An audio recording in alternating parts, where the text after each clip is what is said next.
काठ गोदाम थाने में नैनीताल जिला पंचायत अध्यक्ष दीपा धर्मवाल समेत 7 लोगों के खिलाफ धोखाधड़ी का मुकदमा दर्ज किया गया है। इस कार्रवाई के बाद राजनीतिक गलियारों में हड़कंप मच गया है।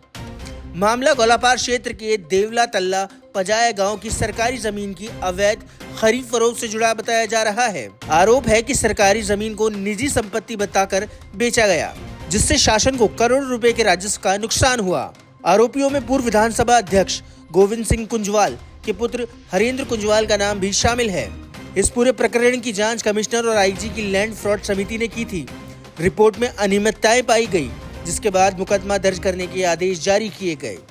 एसपी सिटी प्रकाश आर्य ने बताया कि मामले की जांच शुरू कर दी गई है। सभी आरोपियों पर धोखाधड़ी, जालसाजी और साजिश रचने से जुड़ी धाराओं में मामला दर्ज हुआ है। ये गोलापार में देवला तल्ला पजाया में एक बड़ी ज़मीन थी, सरकारी ज़मीन पर इनके विनियमितीकरण किया गया, इनके नाम पर लैंड यूज चेंज किया गया था। उसका मामला था। फर्जी तरीके से दस्तावेजों में हेरा फेरी करते हुए, अधिकारियों के संग मिलीभगत करते हुए इन लोगों ने करा था। इसमें प्रमुख नाम थे जिसमें दीपा धर्मवाल जो वर्तमान में जिला पंचायत अध्यक्ष है नैनीताल की, हरेंद्र सिंह कुंजवाल जी जो पूर्व विधानसभा अध्यक्ष है, गोविंद सिंह कुंजवाल जी के सुपुत्र हैं।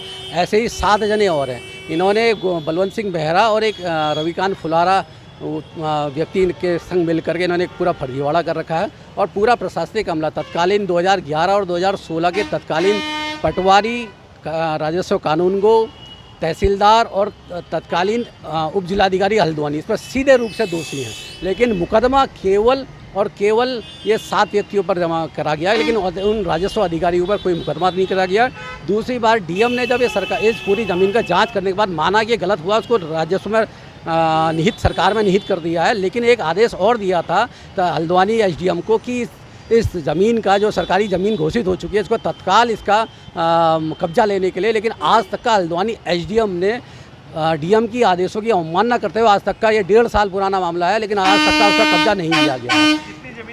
ये 3.107 हेक्टेयर है और पूरी एग्रीकल्चर लैंड है, पूरी तरीके से सरकार की ज़मीन का और मेन हाईवे की ज़मीन है। वर्तमान में 150 से 200 करोड़ की लगभग ये ज़मीन के इसकी वैल्यू होगी इसकी।